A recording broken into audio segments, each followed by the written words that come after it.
जय जय जगन्नाथ जय जय जगन्नाथ जय जय जगन्नाथ। महाप्रभु कर कमल अनंत कोटि प्रणाम। समस्त सूत्रमंडली को समस्त हृदय जगन्नाथ न्याय प्रणाम जन कथावस्तु आरंभ कर। आज नीलचक्र संपर्क कथा श्रवण करवा।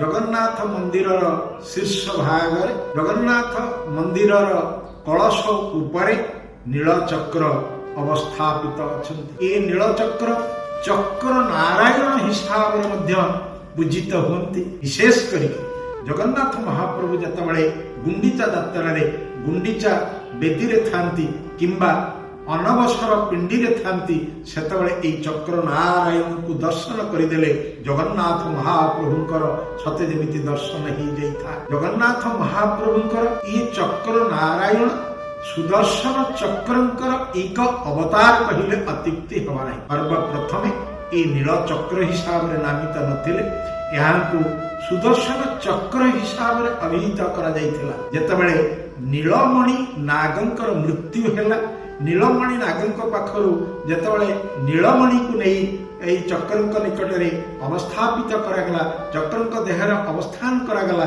सेतेबेले तंकर नाम हैला नीलचक्र। ए नीलचक्र चूड़ा भाग नीलचक्र उच्चता होउछन्ती 12 फुट एवं यहांकर बाहर परिधि नीलचक्र बाहर परिधि होउछन्ती 36 फुट विशिष्ट।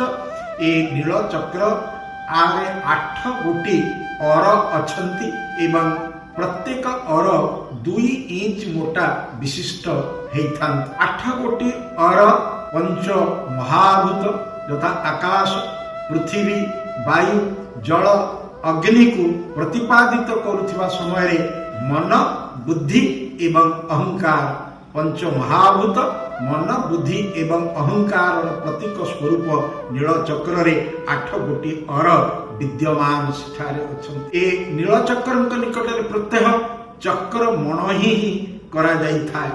ये नीलचक्र को दर्शन कले जगन्नाथ महाप्रभु को दर्शन करिवार सौभाग्य सते जेमिति मिली जाइथाय। ये नीलचक्र रे पतित पावन बाना बंधा जाइथाय।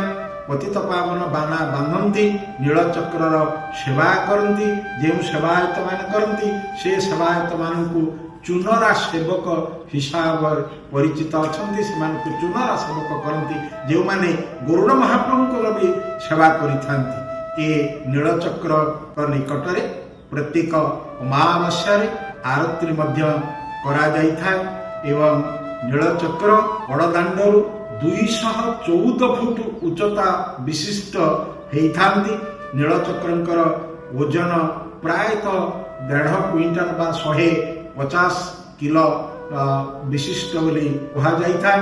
यह अष्ट धातु निर्मित होइचंती सुना रूपा तंबा सीसा लोह कांस्य एहीपरि अष्ट धातु निर्मित ए नीलचक्र सर्वाधिक महत्वपूर्ण एक भावनार चिंतार धारा को प्रतिपादित करी मंदिर शीर्ष भाग अवस्थापित होइचंती। नीलचक्र को दर्शन करिबा पतित पावन को दर्शन करी सारिबा परे मंदिर भीतर को प्रवेश करी बड़ ठाकुर बड़ दिय रत्न सिंहासन दर्शन कले ओहो पुण्य मिल जय जय जगन्नाथ जय जय जगन्नाथ।